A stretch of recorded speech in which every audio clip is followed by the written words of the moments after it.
Leela, Pakistani flags flying at half-mast today. The Prime Minister, as I said there, declaring a day of national mourning. Do we have any breakdown at this point in time as to how many Pakistani nationals were indeed aboard that trawler?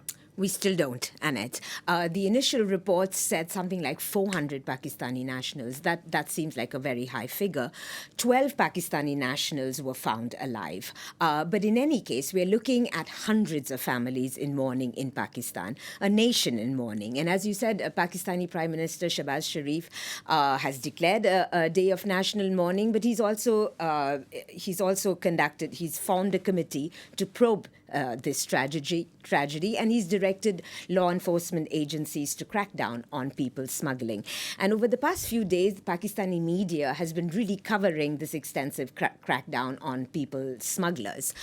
So right now, we have nearly 24 suspects arrested, including what Pakistani authorities say are two key figures, one of whom who was named in another people smuggling case, taking young men to Libya, once again to cross the Mediterranean into Europe. Now, the Greek authorities said that the price that migrants paid to get on the boat was an average of around $4,000 per adult. And this is typically the figure we see, between $3,000 to $4,000. So, I mean, if you're talking about nearly 500 to 700 migrants on the border ship, this is a lot of money. And, you know, Pakistani nationals are asking themselves some pretty hard questions, which is, we are not a nation at war. We certainly have political crisis, we have an economic crisis, but we are not a nation in a conflict zone, and why is this happening to our loved ones? But as you say, there are no figures as yet, and Greek authorities are still conducting a search operation, but they have come under increasing criticism since this incident happened on Wednesday. And what specifically are Greek authorities been accused of? Well, it's timing. It's not doing enough and not doing it fast enough. So the Greek authorities have basically said that this fishing trawler, which was overcrowded, was moving on course for Italy, and everything was going fine, so there was no need for a rescue missions. NGOs have questioned this. And today we had a BBC investigative report that looked at the traffic in the area where this fishing trawler sank.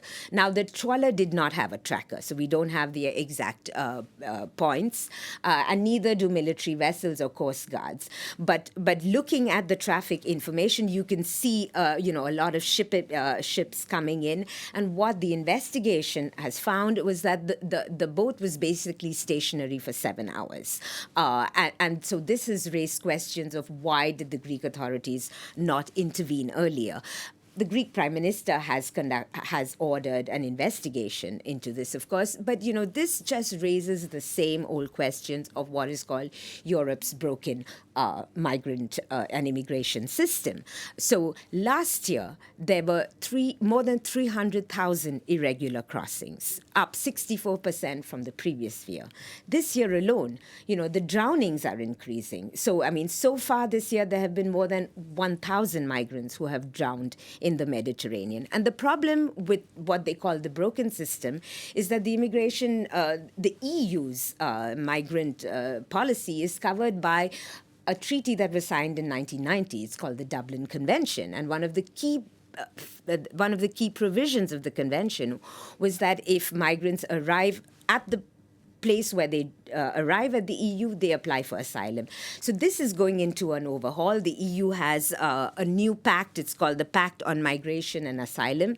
That will have to be adopted and implemented. But until that happens, this problem is not going anywhere. Leela Jacinto, thank you for that analysis.